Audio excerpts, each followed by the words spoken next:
अस्सलाम वालेकुम। बात करते हैं पाकिस्तान के निकी निकी छोटी छोटी कारनामों पे। छोटे छोटे कारनामों पे आज बात करते हैं। पाकिस्तान में 5 वक्त की अजान दी जाती है, लोगों को मस्जिद की तरफ बुलाया जाता है कि आकर नमाज़ें पढ़ ले, लेकिन इसके बावजूद मस्जिदें वीरान हैं, नमाज मस्जिदों में नहीं पढ़ी जाती। लेकिन ईद के चांद में सबको मौलवियों की बात पर यकीन है, साइंस पर नहीं। हम मुसलमान सिर्फ शरई मसला उसी को समझते हैं कि किसी में बहस, तकरार और जंग की अलामत नज़र आए। पुरसुकून शरई मसलों के लिए हम दिल खोल कर सिर्फ मौलियों को गालियाँ देते हैं।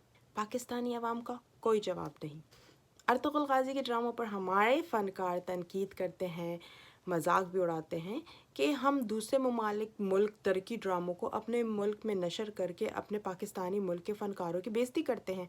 लेकिन फिर जब ये पाकिस्तानी फ़नकार इंडिया और दूसरे ममालिक और कभी फ़िल्मों के नाम पर और कभी गानों के नाम पर और कभी लक्स अवार्ड के नाम पर अदकुली कमीज़ शलवार पहनकर पाकिस्तानी टाइटल के साथ अपने मुल्क और अपने मुल्क के रस्म व रिवाज को जूती की नोक पर रख कर दूसरे ममालिक के पड़ोसियों और जो प्रोड्यूसर डायरेक्टर के तलवे चाटते हैं, तो फिर उनको कोई मसला नहीं होता। आज की कहानी का खुलासा सिर्फ इतना है कि हम वो मुल्क हैं जहां नौटंकी वाली बीवी भी सड़क पर खड़ी होकर वकील के रूप को अंदर छुपा कर कर्नल की बीवी का टाइटल लगा और गुलगप्पे का मुंह उठाकर अपने फौज को और हुकूमती इदारों को पाकिस्तान की सरजमीन पर खड़ी होकर सबको अपने शोहर की तरह बेइज्जत करने आ जाती है।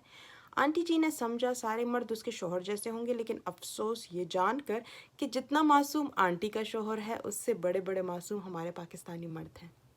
अल्लाह हाफ़िज़, टेक केयर।